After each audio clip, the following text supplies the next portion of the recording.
வணக்கம். என் பேர் சந்தோஷ் குமார்.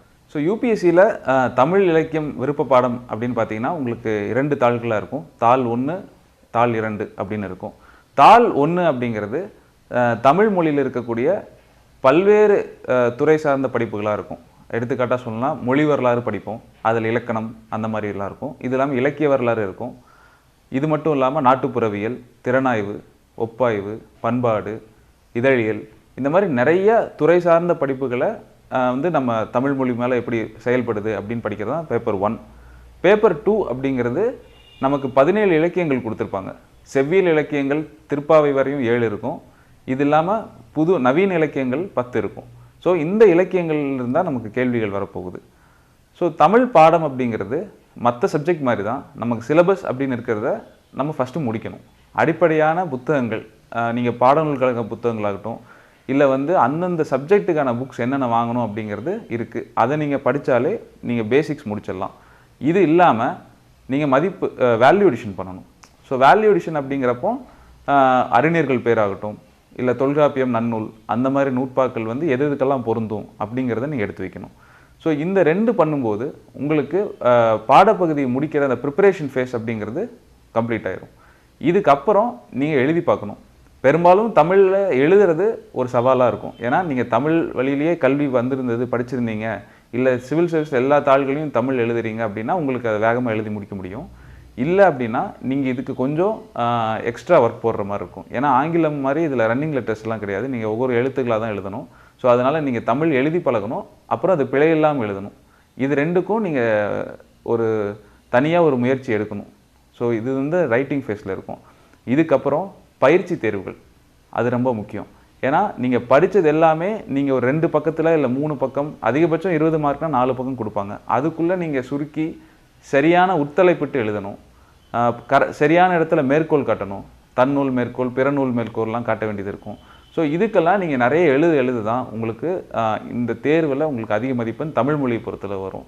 இன்னொன்று, இது வந்து இலக்கியத்தாள் அப்படிங்கிறதுனால நீங்கள் ஜென்ரல் ஸ்டடீஸ் மாதிரி எழுதக்கூடாது இந்த தாள்களை. அதில் வந்து ஒரு இலக்கிய தன்மையோட, இல்லை ஒரு நயம், இல்லை எழுதுறதுல ஒரு சுவை இருக்கணும்.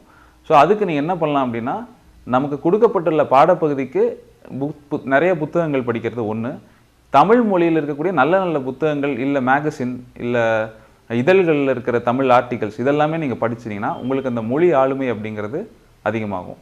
அப்போ நீங்கள் இன்னும் சிறப்பான வார்த்தைகள்லாம் போட்டு நல்ல மேற்கோள்கள்லாம் காட்டி எழுதும்போது உங்களுக்கான மதிப்பெண்கள் வந்து கூடுவதற்கான வாய்ப்பு அதிகம்.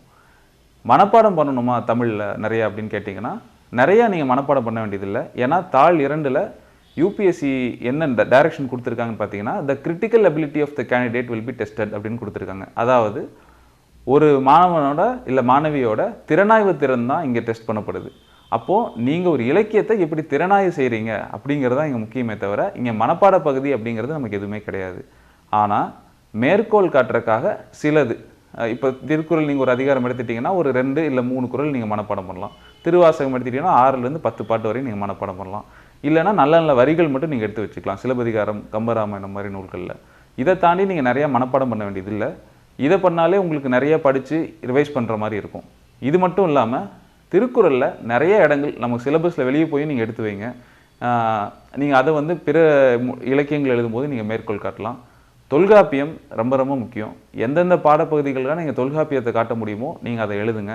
இல்லாத பட்சத்தில் நீங்கள் நன்னூல் இலக்கணத்திலிருந்து நீங்கள் மேற்கோள்கள் காட்டலாம். நீங்கள் தமிழ் ப்ரிப்பரேஷன் பண்ணும்போது தாள் 1, தாள் 2 இது 2ஐயும் லிங்க் பண்ணி படிங்க. ஒரு எடுத்துக்காட்டு சொல்லணும்னா, நாட்டுப்புறவியல் அப்படிங்கிறது தாள் 1ல் இருக்குது. முத்துப்பட்டன் கதையும் மலையறிவியும் தாள் 2ல் இருக்குது. ஸோ அது 2ஐயும் அங்கே பேப்பர் 1ல் எழுதும்போது பேப்பர் 2ல் இருந்த எக்ஸாம்பிள்ஸ் காட்டுங்க. பேப்பர் 2ல் எழுதும்போது பேப்பர் 1ல் இருக்கக்கூடிய அந்த இலக்கண பகுதி இல்லை அந்த ஸ்ட்ரக்சர்ஸ் அதெல்லாம் எடுத்து நீங்கள் இதில் பயன்படுத்தலாம். இது மாதிரி அகப்புற பாகுபாடு பேப்பர் 1ல் இருந்தால் குறுந்தொகை புறநானூறு பேப்பர் 2ல் இருக்கும். சிறுகதை நாவல் மாதிரி இங்கே அகிலன், ஜெயகாந்தன் பேப்பர் 2ல் இருக்கும். இந்த மாதிரி 2 பேப்பரையும் நீங்கள் லிங்க் பண்ணி படிக்கும்போது ப்ரிப்பரேஷன் ஈஸியாகவும் இருக்கும், முழுமையாகவும் இருக்கும். ஸோ அதனால் தமிழ் இலக்கியத்தில் இது மட்டும் இல்லாமல் கரண்ட் ட்ரெண்ட்ஸ் என்னன்னு பாருங்கள். இப்போது திறனாய்வில் பார்த்தீங்கன்னா பின்னை நவீனத்துவம் பற்றி கேட்டிருக்காங்க.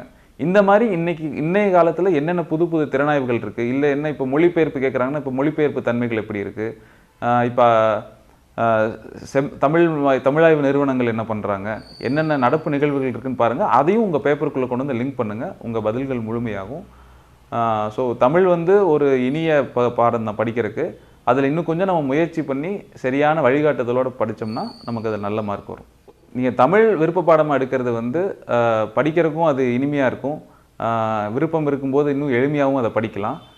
கொஞ்சம் முயற்சி எடுத்து சரியான வழிகாட்டுதலோடு படித்து நல்ல பயிற்சி இருந்ததுன்னா அது நல்ல மதிப்பெண்கள் வந்து நம்ம கண்டிப்பாக எடுக்க முடியும்.